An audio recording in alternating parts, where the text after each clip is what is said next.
संख्या ज्ञानावर आधारित आणखीन आपण आज 2 उदाहरणं पाहणार आहे.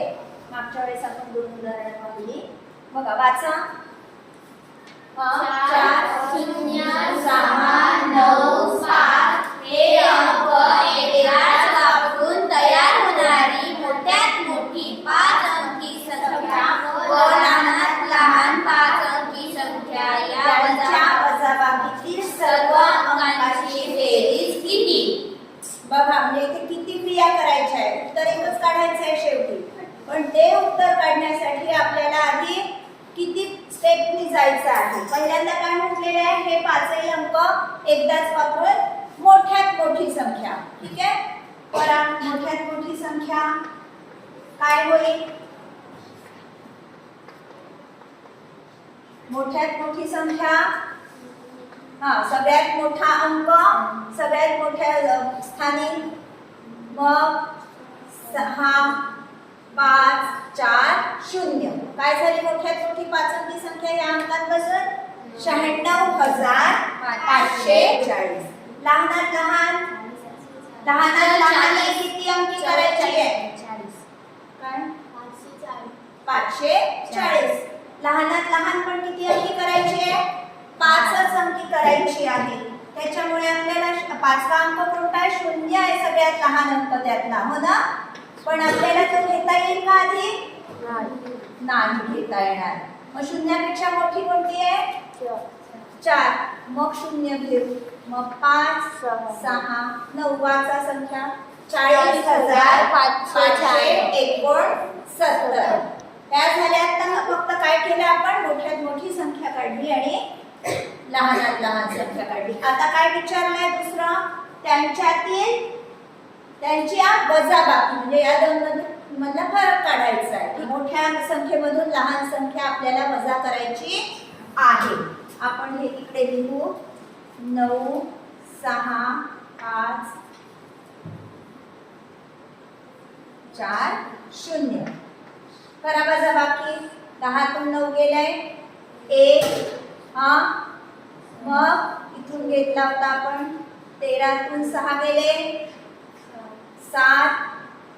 परत इथून घेतला होता तिकडे इथे राहिले 14तून 5 गेले 9. 5तून 0 गेला 5. 5तून 4 गेले 5. काय आलं आपलं वजाबाकी किती आली 55,971. वजाबाकी आपली चेक करायची पद्धत माहिती आहे. या दोनची बेरीज इतकी आली पाहिजे. आलं का उत्तर. आलं का आपलं. नाही. प्रश्न काय विचारलाय आपल्याला, त्या वजाबाकीतील सर्व अंकांची बेरीज किती. काय करायची आम्हाला या सगळ्या अंकांची बेरीज करायची आहे. करा. 5 आणि 5 10 9 19 19 आणि 7 26 26 आणि 1 27. कुठे दिसताय कोणत्या ऑप्शन मध्ये 27 दिसताय. ठीक आहे.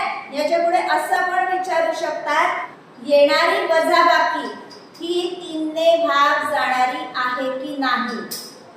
ठीक आहे ना. मग ही 27 ही संख्या 3ने भाग जाणारी असेल कारण त्याची बेरीज किती आली 27 आली आणि 27 मध्ये 3चा निशेष भाग जातो. ठीक आहे. आलं लक्षात.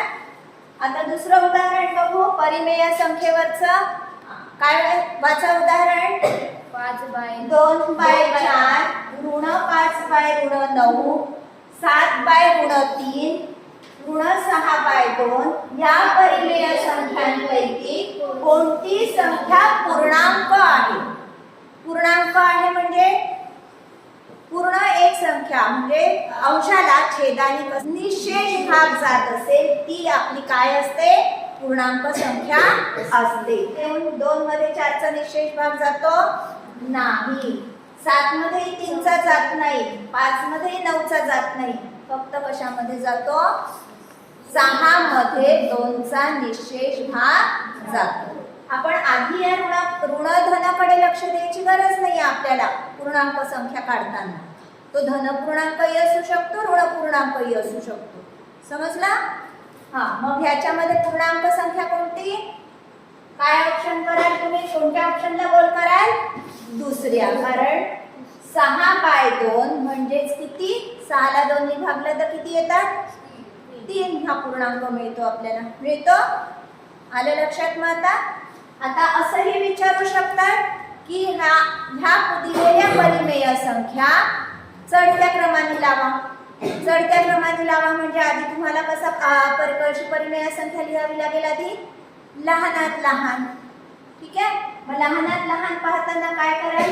आता जर दोन्ही ऋण आहे म्हणजेच हे काय होईल? ही संख्या कोणती होईल? धन होईल. ठीक. म्हणजे मग फक्त ऋण कोणत्या राहिल्या? ह्या 2 राहिल्या. मग परत छेद समान करावे लागतील. समजला? अशा पद्धतीने अशा प्रकारची गणित तुम्हाला उदाहरणं कशी येऊ शकतात?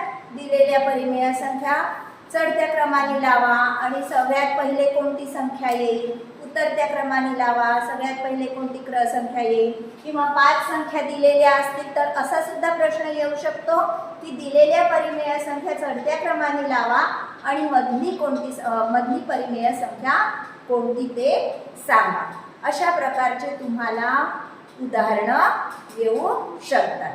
ठीक आहे. आता जी उदाहरणं मी तुम्हाला घेतली आहे त्या उदाहरणांसारखी तुम्ही स्वतः 5-5 उदाहरणं तयार करायची आहेत या संख्या बदलून. व्हिडिओ आवडला असल्यास नक्की लाईक आणि शेअर करा.